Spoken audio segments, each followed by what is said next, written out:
Hello, সকলকে স্বাগত জানাই আমাদের এই চ্যানেলের মধ্যে। তো আজকে এই ভিডিওতে আমরা দেখব আপনারা কিভাবে ইনস্টাগ্রামকে আপনাদের ল্যাপটপ বা কম্পিউটারের মধ্যে ব্যবহার করতে পারবেন। যে কোনো পোস্ট আপনারা করতে পারবেন। তো চলুন আর দেরি করব না, সরাসরি আমরা ভিডিওটা দেখে চলি। তার জন্য আপনারা যে কোনো একটা ব্রাউজারকে ওপেন করবেন। আমি ক্রোম ইউজ করছি। এখানে এসে আপনারা টাইপ করবেন ইনস্টাগ্রাম। আপনাদের প্রথম লিঙ্কটা আসবে, এখানে এসে আপনারা ওপেন করলেন। আপনাদের অ্যাকাউন্টটাকে লগ ইন করবেন আইডি পাসওয়ার্ড দিয়ে, আপনারা দেখতে পাচ্ছেন এখানে। এরপরে দেখুন আমাদের এখানে কিন্তু পোস্ট করার মতো অপশন নেই। আমরা এখানে দেখতে পাচ্ছি একটা অপশন রয়েছে ক্রিয়েট পোস্ট, কিন্তু আমরা যদি চাই আমাদের স্মার্টফোনের মতো করে ব্যবহার করতে, তাহলে তার জন্য আপনাদেরকে যে কোনো একটা ফাঁকা জায়গাতে এসে রাইট ক্লিক করবেন এবং লাস্ট যে অপশনটা পাচ্ছেন ইন্সপেক্ট, এই অপশনে চলে যাবেন।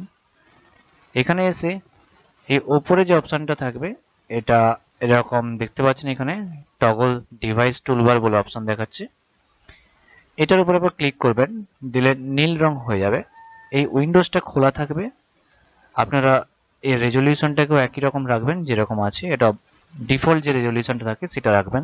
রিফ্রেশে ক্লিক করবেন এবং আপনারা দেখুন এখন আপনাদের যে সেটিংসটা ছিল ওটা সম্পূর্ণভাবেই আপনাদের স্মার্টফোনের মতো করে চলে এসেছে। এরপর আপনারা যেভাবে ব্যবহার করেন ইনস্টাগ্রামকে ঠিক সেভাবেই ব্যবহার করতে পারবেন। ধন্যবাদ। আশা করছি ভিডিওটা ভালো লেগেছে। ভালো লাগলে লাইক করবেন, শেয়ার করবেন বন্ধুদের সাথে এবং কমেন্ট করে জানান কেমন লাগলো আপনাদের এই ভিডিওটি। ধন্যবাদ সকলকে ভিডিওটি দেখার জন্য।